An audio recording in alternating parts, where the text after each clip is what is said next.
بسيطرة تنظيم الدولة على الرمادي، حقق داعش أبرز تقدم له منذ هجومه الكاسح على محافظات العراق الشمالية بداية الصيف الماضي.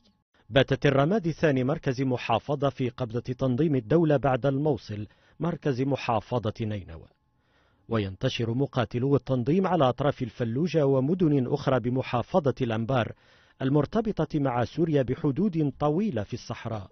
سقوط مركز الأنبار أضاف تحديات أمنية لتلك التي تؤرق أصلا دول الجوار، لعل أخطرها يقع على عاتق الأردن الرازح تحت تداعيات الحرب السورية وتقلبات بلاد الرافدين الأمنية.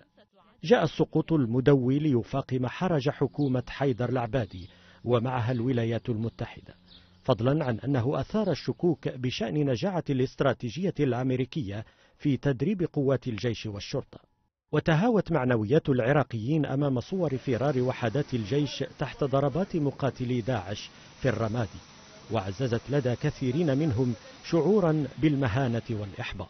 هذه الشرطة خارج الرمادي، قوات ماكو قوات، القوات اللي بالملعب انسحبت وبس احنا باقين هنا، احنا وجماعة مكافحة الإرهاب باقين هنا محصورين. والله العظيم لا طريق عندنا ولا أكل عندنا، صار لنا 4 أيام. يا أخواني يرحم والديكم اللي الله سووها.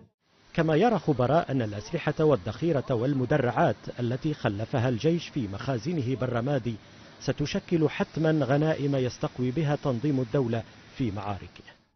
سقوط الرمادي دفع العبادي للاستنجاد بالحشد الشعبي في معركة الأنبار. يشكل الحشد مظلة للفصائل المسلحة وغالبيتها شيعية، متهمة بارتباطها بإيران أكثر من ولائها لبغداد.